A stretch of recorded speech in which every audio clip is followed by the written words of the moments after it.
আসসালামু আলাইকুম দর্শক, মোহাম্মদ আক্তারুজ্জামান বলছি। ফিশারিজ বাংলাদেশ চ্যানেলটি বিশ্বের যে প্রান্ত থেকে দেখছেন সেই সমস্ত মাছ ও চিংড়ি খামারি ভাই বোনদের স্বাগত জানাচ্ছি। আশা করছি আপনারা ভালো আছেন। তো আজকে যে ভিডিও, সেই ভিডিওটি হচ্ছে এই মাছ চাষি যারা আমাদের বা মৎস্য খামারি যারা আছেন তাদের কাছে এই বিষয়টা অনেকটা অবহেলিত। অর্থাৎ পুকুরের যে পানি, সে পানিতে খরতা যেটা বলি আমরা, বা হার্ডনেস এটাকে ইংলিশে বলা হয়। তো এই খরতাটা হচ্ছে আদৌ ঠিক আছে কিনা সেই বিষয়টা নিয়ে আজকে ভিডিও। আমি আজকে ভিডিওতে বলার চেষ্টা করব যে হচ্ছে আসলে খরতা কি, কেন গুরুত্বপূর্ণ, কতটা খরতা থাকতে হয়, পানির খরতা ঠিক থাকলে কি আসলে উপকারিতা, এবং মানে খরতার উপরে নির্ভর করে করে কোন অঞ্চলগুলোতে হচ্ছে মানে মাছ চাষ বেশি হচ্ছে, কোন অঞ্চলগুলোতে মাছ চাষ কম হচ্ছে, সেই টোটাল বিষয়টা আসলে আমি আপনাদের সাথে আজকের ভিডিওর মাধ্যমে ব্যাখ্যা করব। তো চলুন শুরু করি। প্রথমে যেটা বলছিলাম যে খরতা নিয়ে আসলে আমাদের খামারি ভাইদের ওইভাবে মানে কনসাসনেস বা হচ্ছে সচেতনতা নাই। কারণটা হচ্ছে আমরা এটা কখনো টেস্ট করি না। কারণটা হচ্ছে কারণটা হলো যে অন্য যে জিনিসগুলোতে আমরা দ্রুত সমস্যায় পড়ি, সেই সমস্যাগুলো হচ্ছে আপনার ওগুলো নিয়ে আমরা ভাবি, অ্যামোনিয়া, পিএইচ, অক্সিজেন, এগুলো নিয়ে আমরা ভাবি, কিন্তু এই খরতা নিয়ে খুব কম সংখ্যক মানুষ ভাবি।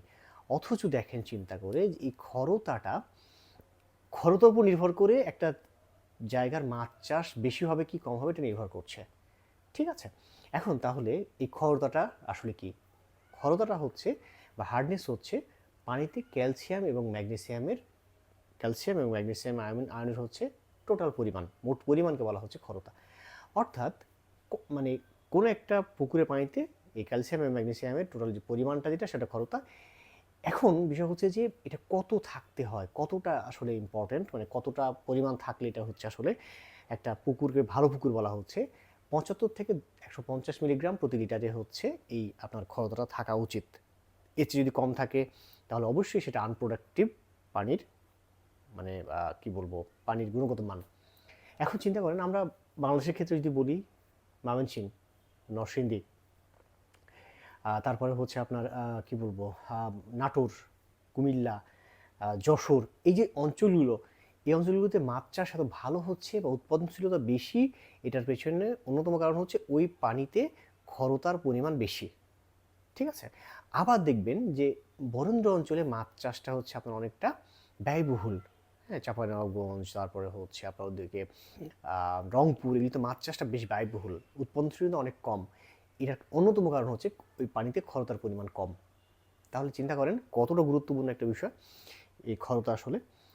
এই খরতাটা অবশ্যই আপনি যদি আপনার সুযোগ থাকে অবশ্যই আপনি মাপবেন আপনার পুকুরে, কারণ এই খরতার উপর নির্ভর করে আপনাকে হচ্ছে আপনি এটার মানে একটা পুকুর কতটা হচ্ছে পুষ্টিকর, পুষ্টি প্রদান করবে সেটা নির্ভর করে। কেন গুরুত্বপূর্ণ এটা আমি বলতে চাচ্ছিলাম, যে পুকুরে হচ্ছে আপনার ডিম, ছোট পোনা এগুলো ছেড়েছেন, এগুলো দ্রুত ডেভেলপমেন্ট, দ্রুত বিকাশ হয়। একটা পুকুরে আপনি নার্সিং করছেন, সেই পুকুরে খরতার মানটা ভালো আছে, অর্থাৎ 75 থেকে 150 মিলিগ্রাম প্রতি লিটারে আছে, তার মানে সেখানে হচ্ছে অবশ্যই এটা একটা ভালো, সেই পুকুরে দ্রুত হচ্ছে আপনার পোনাটা বেড়ে উঠবে, ডিম বা হচ্ছে লার্ভা এগুলো হচ্ছে দ্রুত বাড়বে। একটা পুকুরের যখন এই খরতা যখন একটা ভালো লেভেলে থাকবে, একটা অপটিমাম লেভেলে থাকবে, তখন বুঝতে হবে সেখানে পুষ্টিকর পানি আছে সেই পুকুরে। খরতার সবচেয়ে গুরুত্বপূর্ণ ব্যবহার যেটা, সেটা হচ্ছে আপনার এই দক্ষিণাঞ্চলে, অর্থাৎ যেসব জায়গাগুলোতে চিংড়ি চাষ করা হচ্ছে। কারণ চিংড়ির খামারিদের জন্য এই চিংড়ির যে মোল্টিং, চিংড়ি যে খোলস পাল্টানো, এই চিংড়ির খোলস পাল্টানোটা পুরোপুরি হচ্ছে, খোলস পাল্টানোর পরে খুব পরিমাণে ওই ক্যালসিয়াম ম্যাগনেসিয়াম লাগে। সো যেসব পুকুরে এই খরতা ভালো থাকবে সেসব পুকুরে চিংড়ির মোল্টিংটা দ্রুত হবে, এবং চিংড়ির মোল্টিংয়ের পরে যে দ্রুত রিকভার করার প্রক্রিয়া, এটা খুব সহজভাবে হবে, উৎপাদনশীলতা ভালো হবে। ঠিক আছে, এরপর যেটা হচ্ছে যে যেসব পুকুরে দেখবেন যে মাছ চিংড়ি বেশি রোগাক্রান্ত হচ্ছে, মনে রাখবেন সেখানে খরতার পরিমাণটা হচ্ছে অনেক কম আছে। পুরো প্রয়োজনীয় তুলনায় খরতা নাই, কারণ এটা অ্যান্টি স্ট্রেস হিসেবে কাজ করে, অর্থাৎ স্ট্রেস পড়তে দেয় না মাছকে। মাছের আরেকটা প্রক্রিয়া আপনারা জানেন, সেটা হচ্ছে অস্পোরেগুলেশন, অর্থাৎ পানির যে পানি হচ্ছে ভেতরে ঢুকে মাছের শরীরে, মাছের শরীর থেকে পানি বাইরে যায়, এই টোটাল প্রসিডিউরটা ঠিক রাখার একটা প্রক্রিয়া হচ্ছে অস্পোরেগুলেশন।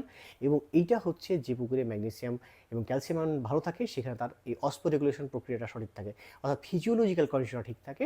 ফলাফল হচ্ছে আপনার সেখানে ভালো প্রোডাকশন বা ভালো উৎপাদন হয়।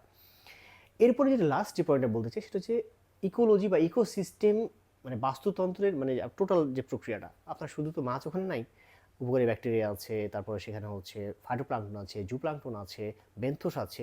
এই জিনিসগুলোর সঠিক বৃদ্ধি বা উর্বরতা নির্ভর করে এই হচ্ছে আপনার ক্ষরতার উপরে, সঠিক ক্ষরতার উপরে, অর্থাৎ অপটিমাম ক্ষরতা, অপটিমাম প্রোডাকশন, এই হচ্ছে বিষয়।